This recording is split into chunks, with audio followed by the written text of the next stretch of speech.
Hi, my name's Caitlin Blackwood.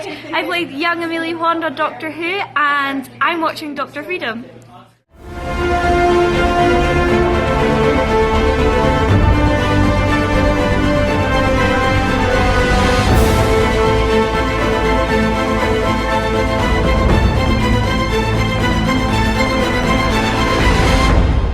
Okay, good evening, folks. Dr. Freedom Maria Times and Doctor News. News from in and around the Hooters. It may or may not affect you on a strange, weird, I just say it'll affect you somehow.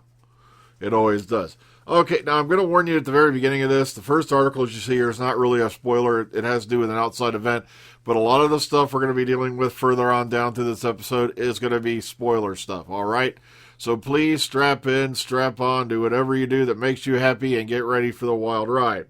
Now, first off, we're going to start with Chris Chibnall and Jodie Whittaker going to participate in a Doctor Who event at the BBC Studio Showcase. Now, it says right here, it'll be a scripted session held, of course, mid-February. Now, it's an invitation-only event in Liverpool where BBC Studio sales clients and production partners will see previews of the BBC Studio programs, meet actors, creatives, and decision-makers, and are treated to lavish evening events. Because there are no upcoming episodes of Doctor Who after February 2019, there were no related screenings, sessions, or panels at the 2019 showcase, but the 13th Doctor wax sculpture from Madame Tussauds in Blackpool was on display.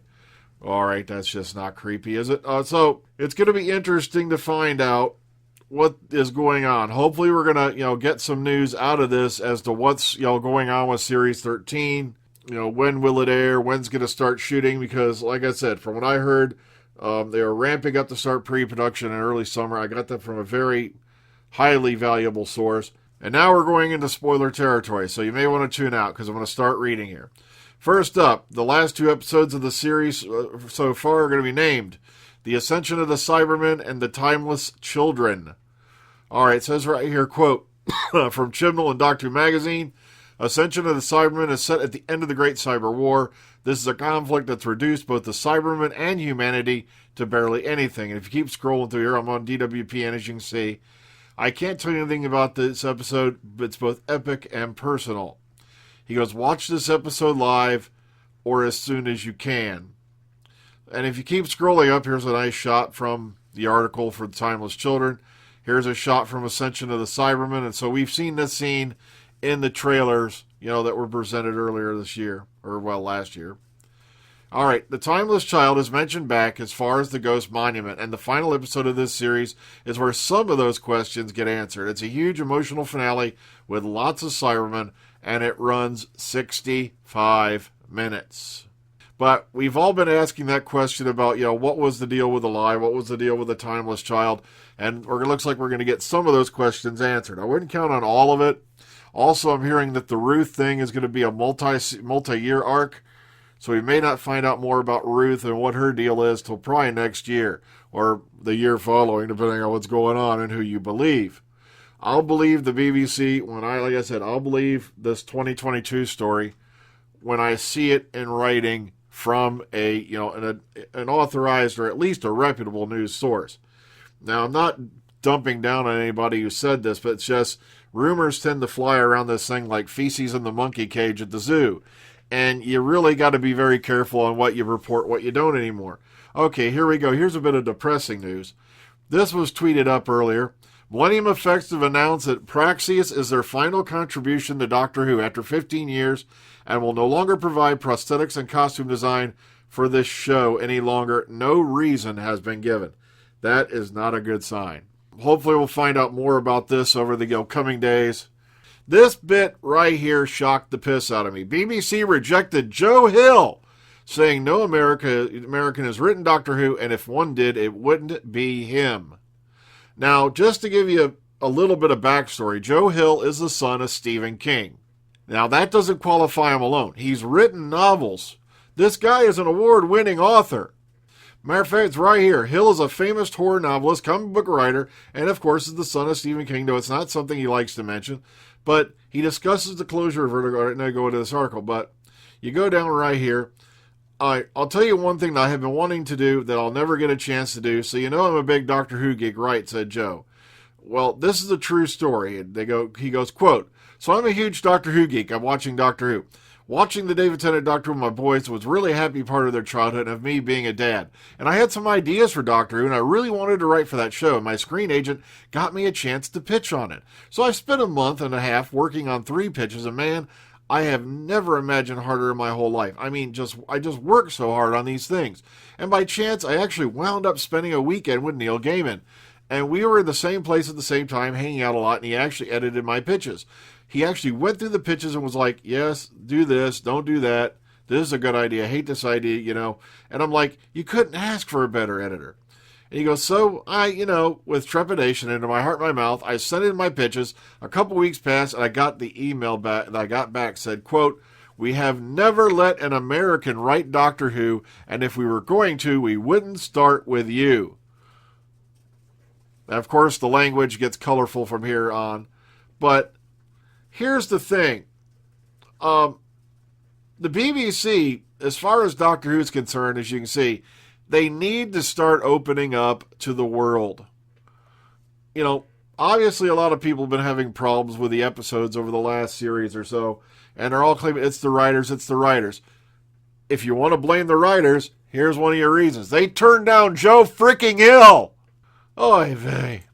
Okay, Doctor Who's writers have listened to their critics, and it's paying off in a big way. Here's why Praxeus was a Series 12 highlight. During last year's New Year's Day special, a gay character was killed off less than 30 seconds after his sexuality was revealed.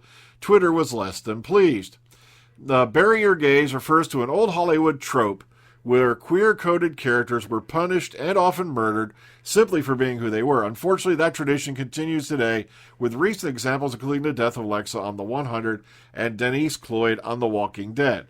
Now, apparently they're going on, it says right here, astronaut Adam Lang lives on the brink of death thanks to the alien virus, but it goes a bit detail here, but basically because they saved Jake, they're saying, okay, this is a positive contribution. I really never had even heard of this, thing before, and it's just kind of weird to me, that I had never noticed before. Things you learn as you get older. I had never heard of the barrier gaze thing or anything like that. And it's kind of, come on, Praxeus had some good points. I gave it a 7. If watched the Omega Files, it should be up. All right, this is a recap of Praxeus, written by The Guardian, and it's not too bad of a review. I'm going to leave it for you to read. They were actually pretty fair and balanced on this review, so that's why I want to include it so you can take a look. Now, Chibnall, of course, has confirmed Mary Shelley Doctor Who episode, and we know the title of it, and we're going to be talking about that in a minute. In an interview with Pilot Magazine, he confirmed this, and he said, we do have a list. So yeah, inventor Nikola Tesla was absolutely on the list. We go meet Lord Byron and Mary Shelley later on in the series. Maxine Alderton wrote that episode. She's a massive aficionado of the Romantics, and it's set on that night when Shelley was writing Frankenstein. And you're like, these guys are going to want to go and visit them. So yeah, you're always looking on how you can drop these figures in unexpected ways. Congratulations, you've just pissed all over Big Finish. But in a way, I don't know. I think it was kind of like an alternative series where they had Paul McGann's Doctor, the 8th Doctor, actually traveled with Mary Shelley, and I believe he met her on that night, and it was due to those circumstances. I'm not going to give any spoilers. Oh, great. Now I'm freaking out because I can't remember the name of the episode. But it's a very interesting episode of Big Finish. I'll look it up, Paul McGann, Mary Shelley. It should come up. And it does take place on that night. So, I don't know. Maybe they're going to treat it as an alternate history. I don't know. But interesting the fact that they're doing this. Of course, we now know it's called The Haunting of Villa Diodati. I hope I got that right. Nobody mentioned Frankenstein, nobody interfered, and nobody snogged Byron. Should be easy, right? The Doctor and gang, of course, arrive at the Villa Diodati at Lake Geneva in 1816 on a night that inspired Mary Shelley's Frankenstein. And this goes a bit more into it, and here's a synopsis here if you want to read it, a little bit of info. Also goes into some casting info right here if you're interested. All right, this is one going back to the previous week's episode. Is Joe Martin's Doctor isn't official Doctor Who canon, and all the better for it. And a lot of people have been sitting there trying to say she comes before Hartnell, she does this, she does that. There's also people saying there's also another billion explanations for who, the Ruth Doctor could be. I'm just going to go with Ruth Doctor because it's easier to say. Or the Fugitive Doctor, as some would say. Harrison Ford this summer is the Fugitive Doctor. No. Despite what theory it is, what is your theory on Ruth? Share it with me in the comment box. I've been reading a lot of them. They've been all pretty interesting. Okay, what are the Chagaskas in Doctor Who episode Can You Hear Me? And this, of course, is this week's episode coming up.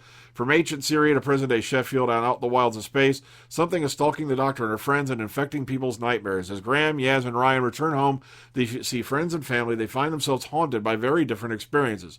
Who is the figure calling from beyond the stars for help, and why?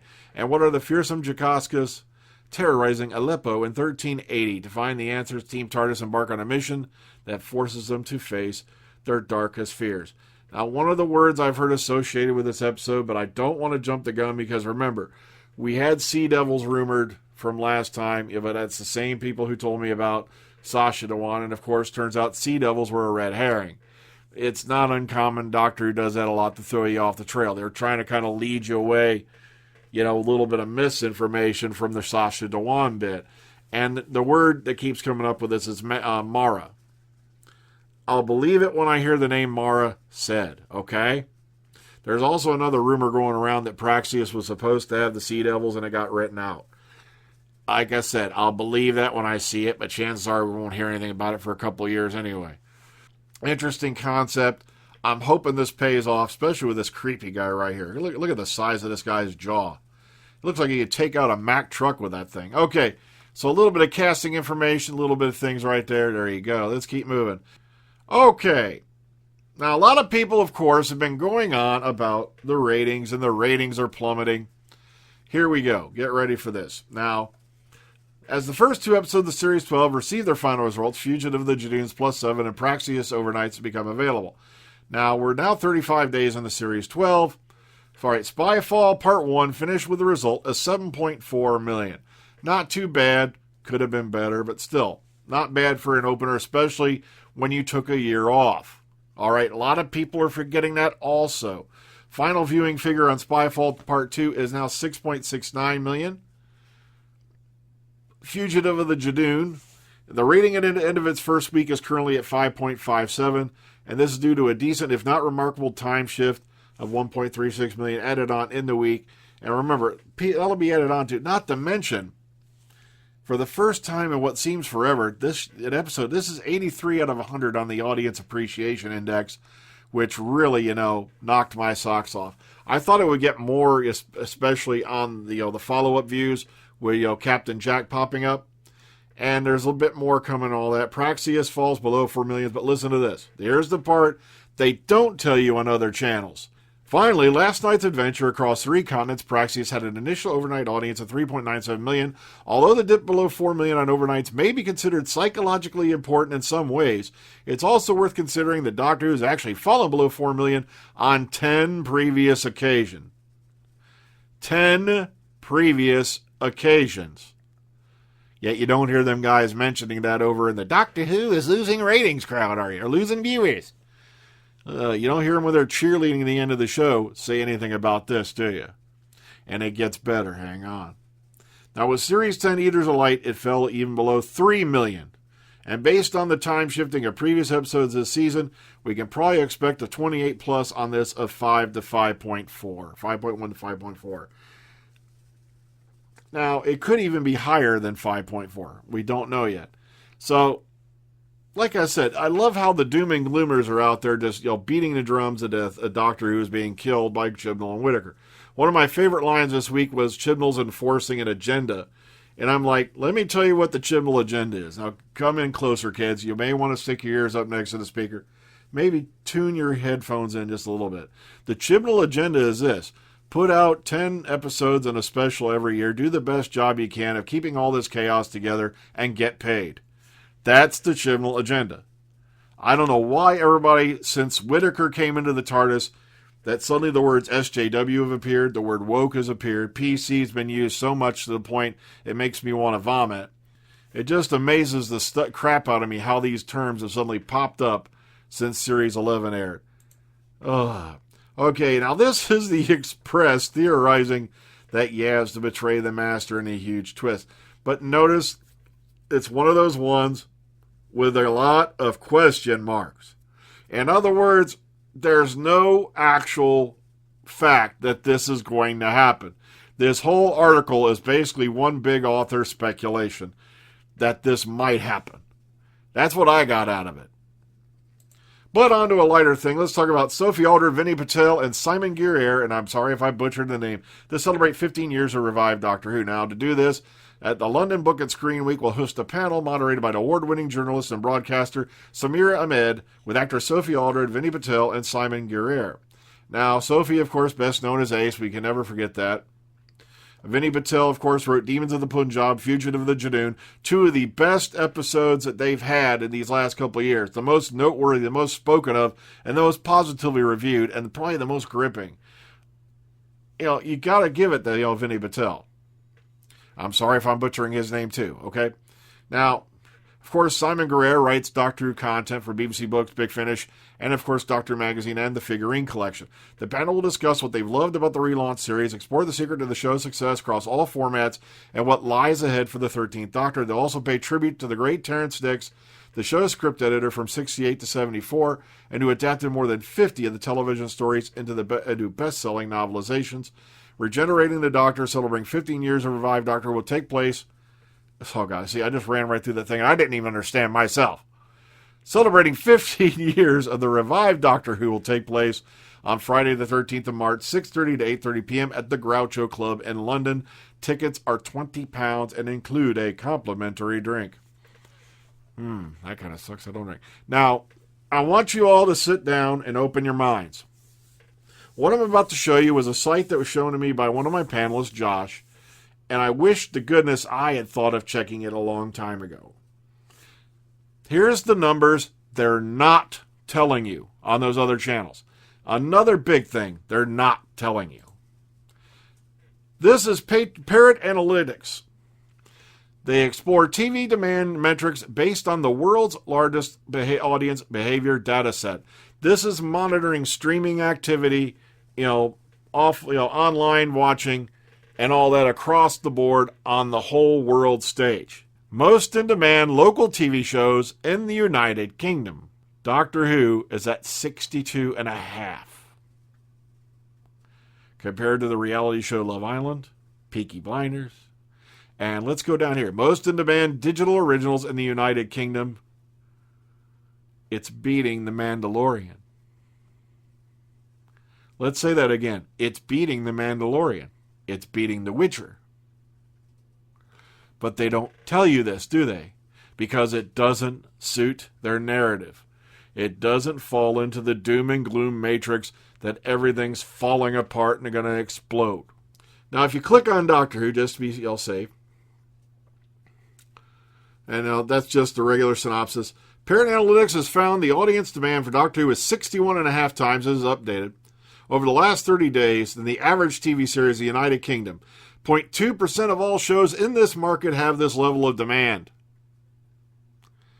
On a rolling 30-day average basis, we compare TV demand in the UK Doctor Who in preceding days. Demand has increased by 56.4%. Look at this. Doctor Who also ranks at the 100th percentile in the drama genre. This means Doctor Who has a higher demand than all of the drama titles in the United Kingdom. I don't know. Like I said, it just amazes the crap out of me that nobody talks about this. Well, folks, I'm going to get on out of here because I have to get up early again in the morning. It's going to be another work day. They have me on 9-hour days, so there's a lot of stuff I haven't been able to get done. I wanted to get this one out last night, but I had to finish editing the podcast so it could premiere tonight, and then I had to be in bed early. So please, take care of yourselves and each other out there. Please, keep a positive outlook. I know things are looking pretty weird right now. Hopefully we're going to find out more after that conference with Whittaker and Chibnall go to. Maybe we'll get some more information. That's all I can hope for at this point. Seems like everybody has written Doctor Who off, which kind of makes me sad because it used to be if you're really passionate for a show, you'd give it the benefit of the doubt and enjoy it. But, oh man, it just seems like everybody wants to hack it to death rather than appreciate any of it. So take care. Have a good night. I'll see you later, kids.